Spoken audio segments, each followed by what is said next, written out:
నేను ఎక్కడో పేపర్లో చదివాను, ఓపీ సేవలు ప్రారంభిస్తాం. ఇదేమన్నా సూపర్ స్పెషాలిటీ ఆసుపత్రి, బస్తీ దవాఖానా? ఆల్రెడీ వరంగల్లో మేము చాలా బస్తీ దవాఖాన్లు పెట్టాం. ఆనాడు మా వినయ్ భాస్కర్ గారు, మా నన్నపనేని నరేందర్ గారు అడిగితే పదుల సంఖ్యలో వరంగల్లో బస్తీ దవాఖాన్లు పెట్టాం. గల్లీ గల్లీకి బస్తీకి దవాఖాన పెట్టాం. ఓపీ సేవలు అందిస్తున్నాం. మరి సూపర్ స్పెషాలిటీ ఆసుపత్రి అంటే అన్ని రకాల శస్త్రచికిత్సలు జరగాలి. ప్రజలు హైదరాబాద్ పోకుండా ఇక్కడనే అన్ని వైద్యాలు అందాలి అని సూపర్ స్పెషాలిటీ ఆసుపత్రి కట్టాం. అంటే 2 జూన్కు ఓపీ సేవలు చేస్తామంటే దీన్ని మరో బస్తీ దవాఖాన చేస్తారా?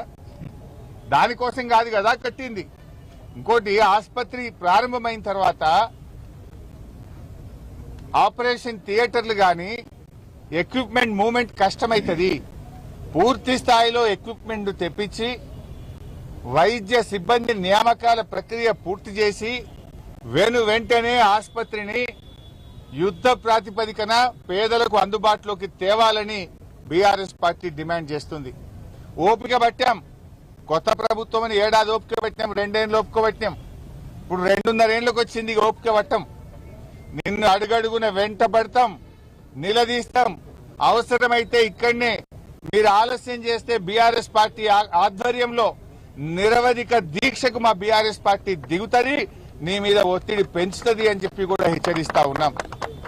ఇప్పటికైనా కళ్ళు తెరవండి, నిర్ణయాలు తీసుకోండి, పోస్టులు మంజూరు చేయండి, ఎక్విప్మెంట్ ను తెప్పించండి, సిబ్బంది నియామక ప్రక్రియ పూర్తి చేయండి, ఆసుపత్రిలోని అన్ని డెసిషన్స్ నిర్మాణానికి సంబంధించిన అన్ని నిర్ణయాలు కూడా పూర్తి చేసి తక్షణమే ఈ ఆసుపత్రిని కేసీఆర్ గారు కలలు కన్న విధంగా, కేసీఆర్ గారు ప్రణాళికలు రచించిన విధంగా ఈ ఆసుపత్రి వరంగల్ జిల్లాకు, ఉత్తర తెలంగాణ ప్రజలకు సేవలు అందుబాటులోకి తేవాలని నేను ప్రభుత్వాన్ని డిమాండ్ చేస్తా ఉన్నా. ఈ జిల్లా నుంచి ఉన్న 2 మంత్రులు గాని, ఇన్ఛార్జ్ మంత్రి గాని, శాసనసభ్యులకు కనీసం సోయి లేకుండా పోయింది. ఇంత గొప్ప ఆసుపత్రి ప్రజలకు అందుబాటులోకి తేవాలనే తన్లాట, తపన లేకపోవడం నిజంగా చాలా దురదృష్టకరం. ఎంజీఎం ఆసుపత్రి అయితే ఇక అది చెప్పనే అవసరం లేదు. మా పత్రికా విలేకరులు రాసి చెయ్యి నొప్పి పెడుతున్నాయి. మా ఎలక్ట్రానిక్ మీడియా రిపోర్టర్లు మాట్లాడి గొంతు ఎండిపోతున్నది, కానీ ఈ ప్రభుత్వంలో చలనం లేదు. ఇన్నిసార్లు వరంగల్కి వచ్చిండు రేవంత్ రెడ్డి, ఒక్కసారన్నా ఎంజీఎం విజిట్ చేసినవా? 2.5 ఏళ్లలో ఆరోగ్య మంత్రి ఎప్పుడన్నా ఎంజీఎం ఆసుపత్రులు అడుగు పెట్టిండా?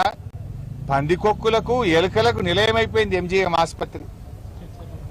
స్ట్రెచ్చర్లు లేవు, వీల్ చైర్లు లేవు, మంచాలు లేవు, మందులు లేవు, టెస్ట్లకు కావలసినటువంటి మెటీరియల్ లేదు. మొత్తం కూడా ఇలా కుప్ప చేసింది. ఆనాడు సూపర్ స్పెషాలిటీ ఆసుపత్రిలో సంబంధించిన 250 శస్త్రచికిత్సల్ని బీఆర్ఎస్ ప్రభుత్వం ఉండగా చేసినాం. ఇప్పుడు ఏమైంది? సూపర్ స్పెషాలిటీ ఆసుపత్రిలో కింద ఏసీలో నీళ్లు లీక్ అవుతున్నాయట. ఏసీలో నీళ్లు లీక్ అవుతున్నాయని థియేటర్ ను మూసేసింది.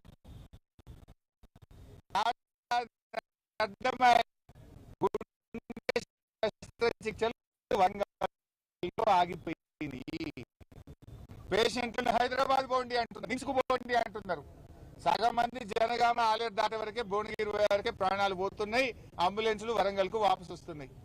ఇదా మీ ఉద్దారకం?